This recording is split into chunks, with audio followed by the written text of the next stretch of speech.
എല്ലാവർക്കും കൗസ്തുഭം വെജ് ഫുഡ്സിലേക്ക് സ്വാഗതം. ഇന്ന് നമ്മളൊരു തക്കാളി കൂട്ടാനാണ് ഉണ്ടാക്കുന്നത്. അതിനായിട്ട് തക്കാളി ഇതുപോലെ ചതുര കഷ്ണങ്ങളായിട്ട് മുറിച്ച് വെക്കണം. ഒരു അരമുറി സവാള, പച്ചമുളക്, കറിവേപ്പില ഇത്രയും അരിഞ്ഞു വെക്കണം. എന്നിട്ട് അരപ്പിനായിട്ട് തേങ്ങ, മുളക് പൊടി, മഞ്ഞൾപ്പൊടി, മല്ലിപ്പൊടി ഇത്രയും ചേർക്കണം.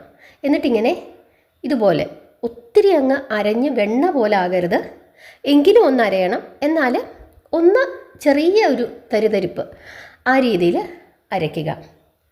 അതിനുശേഷം നമ്മൾ കുറച്ച് വെള്ളമൊക്കെ ഒഴിച്ച് ഇതിങ്ങനെ ഒന്ന് കുറുകിയ പരുവത്തിന് ഇങ്ങനെ കലക്കി വെക്കണം. ഒരുപാട് വെള്ളം ആകരുത്, തീരെ വെള്ളം ഇല്ലാത്ത അവസ്ഥയും ആകരുത്. അതിനുശേഷം കുറച്ച് ഉപ്പും കൂടെ ചേർത്ത് ഒന്നിളക്കി അടുപ്പിലേക്ക് വെക്കുക. പാത്രം ഒന്ന് അടച്ച് ഒന്ന് തിളയ്ക്കണം. ഒരുപാട് സമയം തിളച്ച് തക്കാളിയെല്ലാം കൂടെ വെന്ത് അങ്ങ് അലുത്തു പോകരുത്. ഒന്ന് നന്നായിട്ടൊന്ന് തിളച്ച് ആ തക്കാളിയൊക്കെ ഒന്ന് വെന്ത് വരുമ്പോൾ നമുക്ക് വാങ്ങാം. അത്രേ ആകാവൂ. അതല്ലാതെ ഒരുപാട് സമയം ഈ കൂട്ടാൻ ഇങ്ങനെ ഇരുന്ന് തിളച്ച് തക്കാളിയെല്ലാം വെന്ത് ഉടയരുത്. തക്കാളി നമുക്ക് കഷ്ണങ്ങളായിട്ട് തന്നെ കിട്ടണം. അതിനുശേഷം കറിവേപ്പിലയും പച്ച വെളിച്ചെണ്ണയും ചേർക്കുക. കടുകൊന്നും വറക്കേണ്ട ആവശ്യമില്ല. ശ്രദ്ധിക്കാനുള്ള കാര്യം തക്കാളി ഒരുപാട് വെന്ത് ഉടയരുത് എന്നുള്ളതാണ്.